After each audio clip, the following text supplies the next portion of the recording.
ನಮಸ್ಕಾರ ಸ್ನೇಹಿತರೆ. ಸ್ಕಾಟ್ಲೆಂಡ್ ಮತ್ತೆ ಇಂಗ್ಲೆಂಡ್ ನಡುವಿನ ಮಹತ್ವದ ಹೈ ವೋಲ್ಟೇಜ್ ಪಂದ್ಯ ಭಾರಿ ಮಳೆಯಿಂದ ರದ್ದಾಗಿದೆ. ಮತ್ತೆ ನೆದರ್ಲೆಂಡ್ ಮತ್ತೆ ನೇಪಾಳ ನಡುವೆ ನಡೆದ ರೋಚಕ ಪಂದ್ಯದಲ್ಲಿ ನೆದರ್ಲೆಂಡ್ ತಂಡ 6 ವಿಕೆಟ್ ಗಳಿಂದ ಭರ್ಜರಿಯಾಗಿ ಗೆದ್ದು ಬೀಗಿದೆ. ಹಾಗಾದ್ರೆ ಈ 2 ಪಂದ್ಯಗಳ ನಂತರ T20 ವಿಶ್ವಕಪ್ 2024ರ ಪಾಯಿಂಟ್ಸ್ ಟೇಬಲ್ ಯಾವ ರೀತಿ ಇದೆ, ಯಾವ ತಂಡ ಯಾವ ಸ್ಥಾನಕ್ಕೆ ತಲುಪಿದೆ, ಇದರ ಬಗ್ಗೆ ಸಂಪೂರ್ಣ ಮಾಹಿತಿಯನ್ನು ಈ ವಿಡಿಯೋದಲ್ಲಿ ತಿಳಿದುಕೊಳ್ಳೋಣ. ದಯವಿಟ್ಟು ವಿಡಿಯೋ ಕೊನೆಯ ತನಕ ನೋಡಿ ಮತ್ತೆ ಇತರರಿಗೂ ಕೂಡ ಶೇರ್ ಮಾಡಿ. ಅದಕ್ಕೂ ಮುನ್ನ ಸ್ನೇಹಿತರೆ, ನೀವು ಕೂಡ ಭಾರತ ತಂಡದ ಅಭಿಮಾನಿಯಾಗಿದ್ದರೆ ಈ ವಿಡಿಯೋಗೆ ಒಂದು ಲೈಕ್ ಮಾಡಿ. ಮತ್ತೆ ಇಂದು ನಡೆಯಲಿರುವ ಭಾರತ ಮತ್ತು ಐರ್ಲೆಂಡ್ ನಡುವಿನ ಮಹತ್ವದ ಪಂದ್ಯವನ್ನು ಯಾರು ಗೆದ್ದು ಬೀಗಬಹುದು ಎಂದು ನಮಗೆ ತಪ್ಪದೇ ಕಮೆಂಟ್ ಮೂಲಕ ತಿಳಿಸಿ. ಸ್ನೇಹಿತರೆ, ಸ್ಕಾಟ್ಲೆಂಡ್ ಮತ್ತೆ ಇಂಗ್ಲೆಂಡ್ ನಡುವೆ ನಡೆದ ಮಹತ್ವದ ಪಂದ್ಯದಲ್ಲಿ ಟಾಸ್ ಗೆದ್ದು ಮೊದಲು ಬ್ಯಾಟಿಂಗ್ ಮಾಡಿದಂತ ಸ್ಕಾಟ್ಲೆಂಡ್ ತಂಡ DLS ನಿಯಮದ ಪ್ರಕಾರ 10 ಓವರ್ನಲ್ಲಿ 90 ರನ್ಗಳನ್ನು ಕಲೆ ಹಾಕಿತ್ತು. ಆದರೆ ನಂತರ ಎರಡನೇ ಇನ್ನಿಂಗ್ಸ್ ಶುರುವಾಗುವಷ್ಟರಲ್ಲಿ ಭಾರಿ ಮಳೆ ಬಿದ್ದ ಕಾರಣ ಈ ಪಂದ್ಯ ಯಾವುದೇ ಫಲಿತಾಂಶವಿಲ್ಲದೆ ಅಂತ್ಯಗೊಂಡಿತು. ನಂತರ ನೇಪಾಳ ಮತ್ತೆ ನೆದರ್ಲೆಂಡ್ ನಡುವೆ ನಡೆದ ಮಹತ್ವದ ಎರಡನೇ ಪಂದ್ಯದಲ್ಲಿ ಟಾಸ್ ಗೆದ್ದು ಮೊದಲು ಬ್ಯಾಟಿಂಗ್ ಮಾಡಿದಂತ ನೇಪಾಳ ತಂಡ 19.2 ಓವರ್ಗಳಲ್ಲಿ ಕೇವಲ 106 ರನ್ಗಳಿಗೆ ಆಲ್ಔಟ್ ಆಗಿತ್ತು.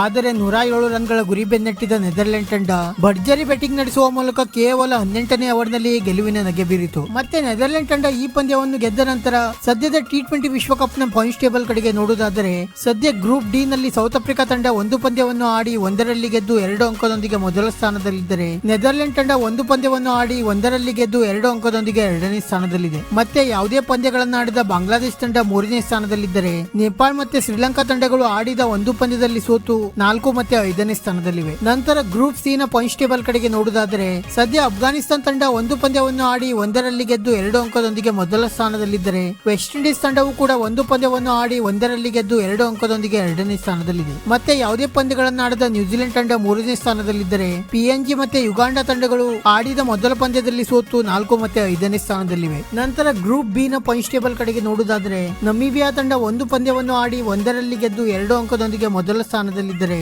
ಇಂಗ್ಲೆಂಡ್ ತಂಡ 1 ಪಂದ್ಯವನ್ನು ಆಡಿ ಈ ಪಂದ್ಯ ಮಳೆಯಿಂದ ರದ್ದಾದ ಕಾರಣ 1 ಪಾಯಿಂಟ್ಸ್ ನೊಂದಿಗೆ 2ನೇ ಸ್ಥಾನದಲ್ಲಿದೆ. ನಂತರ ಸ್ಕಾಟ್ಲೆಂಡ್ ತಂಡವು ಕೂಡ 1 ಪಾಯಿಂಟ್ಸ್ ನೊಂದಿಗೆ 3ನೇ ಸ್ಥಾನದಲ್ಲಿದ್ದರೆ, ಒಮನ್ ತಂಡ ಆಡಿದ 1 ಪಂದ್ಯದಲ್ಲಿ ಸೋತು ಪಾಯಿಂಟ್ಸ್ ಟೇಬಲ್ ನಲ್ಲಿ 4ನೇ ಸ್ಥಾನದಲ್ಲಿದೆ. ಮತ್ತೆ ಆಸ್ಟ್ರೇಲಿಯಾ ತಂಡ ಇದುವರೆಗೆ ಯಾವುದೇ ಪಂದ್ಯಗಳನ್ನು ಆಡದ ಕಾರಣ ಪಾಯಿಂಟ್ಸ್ ಟೇಬಲ್ ನಲ್ಲಿ 5ನೇ ಸ್ಥಾನದಲ್ಲಿದೆ. ನಂತರ ಗ್ರೂಪ್ ಎ ನ ಪಾಯಿಂಟ್ಸ್ ಟೇಬಲ್ ಕಡೆಗೆ ನೋಡುವುದಾದರೆ, ಸದ್ಯ ಅಮೆರಿಕ ತಂಡ 1 ಪಂದ್ಯವನ್ನು ಆಡಿ 1ರಲ್ಲಿ ಗೆದ್ದು 2 ಅಂಕದೊಂದಿಗೆ ಮೊದಲ ಸ್ಥಾನದಲ್ಲಿದ್ದರೆ, ಯಾವುದೇ ಪಂದ್ಯಗಳನ್ನು ಆಡದ ಭಾರತ, ಪಾಕಿಸ್ತಾನ ಮತ್ತೆ ಐರ್ಲೆಂಡ್ ತಂಡಗಳು 2, 3 ಮತ್ತೆ 4ನೇ ಸ್ಥಾನದಲ್ಲಿವೆ. ನಂತರ ಕೆನಡಾ ತಂಡ ಆಡಿದ 1 ಪಂದ್ಯದಲ್ಲಿ ಸೋತು ಪಾಯಿಂಟ್ಸ್ ಟೇಬಲ್ ನಲ್ಲಿ 5ನೇ ಸ್ಥಾನದಲ್ಲಿದೆ. ಸ್ನೇಹಿತರೆ, ಇದಾಗಿತ್ತು ಸದ್ಯದ T20 ವಿಶ್ವಕಪ್ ನ ಪಾಯಿಂಟ್ಸ್ ಟೇಬಲ್. ಇದೇ ರೀತಿ ಪ್ರತಿಯೊಂದು ಕ್ರಿಕೆಟ್ ಸುದ್ದಿಗಾಗಿ ಈ ವಿಡಿಯೋಗೆ ಒಂದು ಲೈಕ್ ಮಾಡಿ ಮತ್ತೆ ನಮ್ಮ ಈ ಚಾನೆಲ್ ಅನ್ನು ಸಬ್ಸ್ಕ್ರೈಬ್ ಮಾಡಲು ಮರೆಯಬೇಡಿ.